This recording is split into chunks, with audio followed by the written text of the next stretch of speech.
In today's episode of Crypto Over Coffee, we're covering everything that we know right now about altcoins that could be in danger after the FTX collapse. I'll walk you through the companies and communities that could be deeply affected by this crisis based on what we know and how you can potentially position yourself to make the best decisions in its wake. But that's not all. We've got news about a new Cardano feature launching later this year in 2022, crypto regulation updates, and some news on the Cosmos Atom 2.0 vote, as well as a few more things. So that said, you know the drill.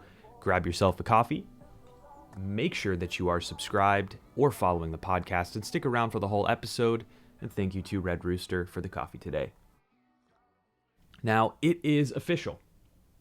FTX, the crypto exchange, once valued at $32 billion, has now filed for Chapter 11 bankruptcy protection in what is alleged to be over a $10 billion hole on their balance sheet. And this bankruptcy includes many child companies as well, like FTX US, Alameda Research, so on and so forth. To make matters worse, reports have also swirled around insider or hackers having drained what's left of the funds in FTX's wallets, leaving little hope that creditors, including retail investors with deposits on FTX, will ever get any money back. Unfortunately, due to FTX and Alameda's wide-reaching investments and financial relationships around the industry, there's likely going to be many more problems and potential bankruptcies to come for those with deep ties to FTX. We've already seen some casualties, such as BlockFi, who are crippled by FTX's sudden dissolution. So let's take a look at what I've been able to find on FTX and Alameda Research's investments, depository relationships, and acquisitions so you can be aware of the impact it might have on your portfolio or your relationships as a customer. And I want to caveat this by saying that we don't know everything yet, and there will be surprises. There's going to be new info. There's going to be some that are a problem, some that are not. But this should give you a clear picture of what information I'm using right now to make my own decisions in the market. So first, let's talk through their direct investments, which represent potentially large holdings that could be dumped onto the market, but also networks that could see disruption due to institutional de-risking, liquidity issues, and more. So this slide from The Block, and I'll link it in the description. I take no credit for this slide, but it's a great reference that you should use to mark down any holdings or companies you interact with that are or may be exposed to FTX. There are a few obvious ones that come straight to mind that have a heavy concentration of institution and venture investment that I think are clear candidates for de-risking due to their quite prevalent association with FTX, such as Solana, Aptos, and to an extent Misten Labs or SUI network.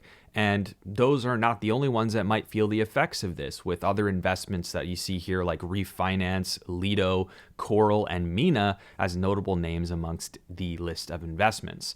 For one, Solana's total value locked, or TVL, has dropped by over 30% so far as that de-risking has already begun.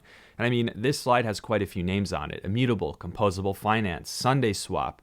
There is a lot here. And until you get confirmation of how big the exposure might be, approach this very cautiously and look for projects that you own. By the time this video publishes, it's also possible that some of the organizations behind the projects here will have clarified the exact terms of the agreements that they had with FTX or their exposure therein. And they'll help you ascribe a value to the risk, like Near and Layer Zero have done, which I applaud. Layer Zero bought out the stake that was held by FTX Ventures and Alameda Research, and Near clarified the exact nature of the token allocation that FTX and Alameda received to the tune of 17 million tokens, a small overall portion of supply, but still significant. So I'd recommend that you use this diagram from The Block, this slide, and mark down any project that you're invested in that's listed here, and check their official communications channels like Twitter to get clarification as to the level of exposure they have. If there is no transparency there yet, you should tweet them or send them a message and demand that transparency be shared with the community. With this information on exposure, you can make a decision as to what to do with your own holdings. Now, there's one little hiding thing here that people need to be aware of, and that is the reports about projects who are secretly completely insolvent because their treasuries were held on FTX. So all the tokens they had to pay their employees and to do things in the market are gone now. And I've done as much digging as I can to find out which projects these may be, but all I can find is conjecture, and I don't think it's fair to post speculation on something so significant. So I implore you to watch your investment social channels very carefully, and any projects you know that had depository relationships at FTX would be ones to consider taking action in de-risking from now, maybe even before this stuff comes public. Now, if we look at one last category here that could be in for some turbulence, it would be acquisitions and those who took loans from FTX or its subsidiaries. I already alluded to BlockFi, who are one of the highly publicized bailouts, quote unquote, FTX made during the last big blow up in crypto with Three Arrows Capital and Terra Luna. But this week, BlockFi suddenly halted withdrawals on their platform, ceasing normal operations with pretty much no transparency as to why. This came 2 days after they took to Twitter to say everything was fine. And so that's the theme here. You should expect that companies who say everything is fine are actually, in fact, not fine. You have to be skeptical, and this happened last time around all the time. There were a few companies that were not explicitly called out in the Chapter 11 proceedings, though, for FTX and Alameda, etc., like Ledger X, and a few small FTX product companies like FTX Express Pay and the Australian arm of the company. But there are others with purported exposure through lending that are likely yet unknown, as well as those who might be exposed from a bankruptcy perspective. So this will be one to watch, but unfortunately more unpredictable, because you just don't know what you don't know about how affected these companies might be and where this contagion has already spread outside of what we already know. As we saw with the Three Arrows Capital saga, it can take months to unravel and uncover the effects of a poisoned well like the one that FTX and Alameda have created. The key here is to pay close attention. Do not turn your eyes away, because complacency and apathy now can be the difference between a 15% loss and a total loss for a given asset. So easy actions you can take today. First and foremost would be to remove assets from any custodial process or product that you use, including exchanges. Limit your exposure to stablecoins to avoid the risk of stablecoin depegging. And I'll keep you updated here as I learn more or hear more about new developments. But for now, I want to be transparent and say that I've trimmed my remaining exposure to the Solana ecosystem as well as Aptos. And I reduced positions in Near, Link, and all my holdings in stablecoins. So I'm not all out of stablecoins, but I've trimmed a lot. So I'm going to be fully transparent here so you have a clear picture of what I'm doing. But please don't just copy what I'm doing, make your own choices. Now, in other news, I wanted to point out that a new era has just begun to rise from the ashes in crypto, and this is the era of POR, or proof of reserves, and it's a return to what was once the focal point of this industry: transparency and verifiability. What proof of reserves really offers is a way for crypto exchanges and other custodial entities to provably demonstrate to their depositors that they have the necessary assets in reserve to cover withdrawals, to operate normally. And what reserves are constituted in is also very important. For example, if an exchange keeps too much of its reserves in its own exchange token and highly speculative coins, depositors might not feel comfortable using the platform anymore, because what if that coin blows up? Now you can't cover my withdrawals. The reality is that there's a long overdue standard in place here that, as users and depositors, we should have always demanded from companies we trust to hold our crypto for however long we trust them to do it. Companies like Chainlink now are tapping into their secret sauce for providing on-chain data and enabling proof of reserves for exchanges and other companies in need in a really quick way. And that trend's going to continue, not just from Chainlink, but from many other companies as well. You have accounting firms from the traditional finance world delving into this space as well and offering options and services here too. I want to be clear though, proof of reserves is great, but it's not a replacement for self-custody. You should still not trust an exchange or custodian to hold your assets long-term, okay? Even with adequate reserves and transparency to boot, it's simply not worth the risk to treat a custodian as a long-term holder of your crypto. And I want to say that proof of reserves has to be a product of both assets and liabilities. None of this whole one-sided story thing, because you can have billions in assets, but if you have billions in liabilities, there's still a problem. So watch out for scummy companies who are pitching proof of reserves but are not giving a clear picture of their liabilities, because that's not transparency, that's manipulation. In other news, the crypto payments focused company Ramp just raised around $70 million to build out its products focused on a unified payments experience for crypto. Now, I was really surprised about this. First, because venture money is definitely not as easy to come by now, particularly in crypto, and that's a big raise. But also because crypto payments and crypto on-ramping is really not a new use case. It's something that's been around a while. It's been addressed by many startups, and there's some okay products out there.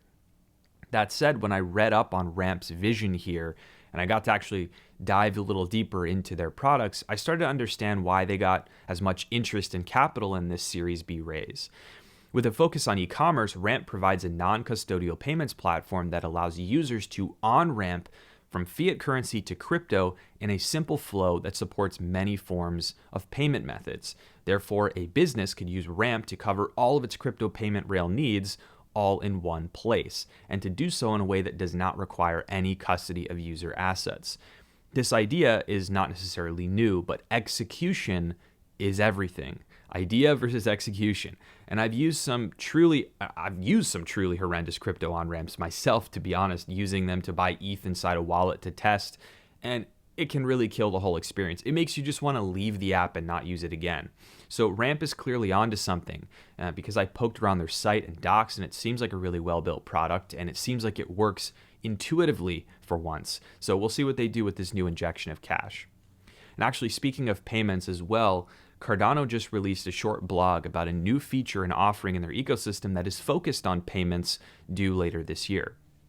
As you may know, Cardano's development arm, IOG, has been working on developing a Layer 2 scaling solution called Hydra, which is really a family of protocols. And this maintains the core operational structure of the Layer 1 Cardano network, but at a much higher scale on the Layer 2. The first core module or protocol of Hydra is the Hydra head, which is like a mini version of the Cardano network designed to facilitate transactions between a small group of participants in a Layer 2 capacity off-chain. This Hydra head technology is now ready to be used, and in collaboration with Obsidian Systems, IOG is turning it into a payments product that can be used in many different types of use cases. This project, dubbed Hydra for Payments, will feature a suite of tools for developers to adopt the features, particularly focused on light wallet developers, so non-full sync wallets who will want to use the cheaper, faster micropayments on Hydra, but may not want to build every element of integration with Hydra heads by themselves. So it's an abstraction. It's a way to advance these wallet developers' development experience forward. So this toolkit is going to represent how to help get started creating and maintaining a Hydra head, of course, as well as connecting to that Hydra head, consuming its functionality, and integrating one's wallet infrastructure with it. So it's going to have a lot of functionality in it. And the initial tranche of features will land in Q4 2022, with deeper functionality arriving in 2023. So it won't be long yet for Cardano fans to see this all in action and hopefully use wallets that have adopted it shortly thereafter. And so there's also action going on as well in the Cosmos ecosystem, where the rhetorical battle rages on related to Proposition 82, dubbed Atom 2.0, that would enable liquid staking on Cosmos. And liquid staking in this case refers to the ability to stake Atom and also maintain liquidity of that asset to be used across the ecosystem, which some believe could be a dangerous economic move with implications to the security of the network. Jae Kwon, a founder of Cosmos and the architect behind Cosmos Blockchain Network's core engine, Tendermint, has himself spoken out against Proposition 82, arguing that point among others.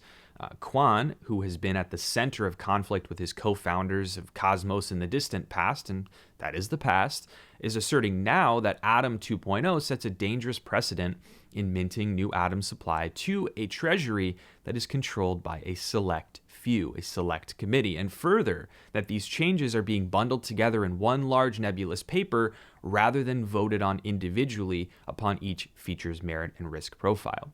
Proponents of Atom 2.0, on the other hand, see it as a fix for the often lambasted tokenomics in the Cosmos Hub, which sees Atom's supply sit significantly higher over time than holders really want. So people want a fix for tokenomics, and this is purported as the idea. In this case, it looks like Jae Kwon's concerns will be left unaddressed, though, as the vote closes on Monday to consummate the Prop 82 changes, and votes are heavily in favor of the change so far. That said, I do think Kwon has a point here. Each significant feature should be analyzed very deeply and carefully individually, explained to the community in a way that makes it easy to grasp, and then voted on individually, except in cases where one feature depends on the other to exist or function. He's also right to call into question economic changes that could affect the stability and security of the network, particularly during a chaotic time like we're in right now, in the wake of FTX's market contagion. So I'm not really taking one side over another here because I believe that the changes proposed in Prop 82 have been tested and modeled adequately to adopt them. But I also believe that the Cosmos community should heed warnings and ideas from the likes of Jae Kwon. Diversity of opinion and compromise therein is how resilient protocols are built, and long may it continue. The only important thing in crypto is not the token price. There's a lot of other things that go into it. So when you start tinkering, bad things can happen if you're not careful. Now, my friends, you know what time it is? It's 4:04, and that means 4:04 Logic Not Found, a firecracker of this segment on the show where we bring attention to illogical happenings in the crypto space. And if you want to help this show get some attention, please hit the like button, get subscribed, follow the podcast, share it with your friends. All of that is much appreciated. Whatever you can do, thanks very much in advance. Now, today, we are addressing a situation that, quite frankly, I don't understand why it's even a topic of conversation or discussion. In the wake of the FTX collapse, the U.S. senators that have been drafting a crypto regulation bill, I don't know why I was tripping on that, indicated that they would be proceeding with the bill, citing, quote, "The events that have transpired this week reinforce the clear need for greater federal oversight of the digital asset industry." Now, I don't disagree with this at face value, and it is no surprise. I told you regulation's coming. It was before this. It is now. We all know that, especially in the wake of this FTX disaster. However, it's this particular bill, the Digital Commodities Consumer Protection Act 2022, DCCPA, that I'm unsure of for one major reason. It was reported heavily a while back that Sam Bankman-Fried, the main responsible party for all the disastrous consequences you're seeing right now in the crypto markets, public enemy number one, was heavily in support of this policy. And it's alleged that he may have also influenced some of the contents of this policy through his consistent audiences in front of Congress and his political activity therein. As a general rule of thumb, I would be taking a deep second look at any policy supported by the responsible party in a tens of billion-dollar contagion event in the markets you're trying to regulate, but that's just me. It's the equivalent of corporate accounting policy advice from the head honchos at Enron. It just doesn't make any sense, and it's really important to distance this bill from anything related to Sam Bankman-Fried. For what it's worth, I actually don't hate this bill, and based on what we've heard about it, it's not perfect, but it's not horrible either.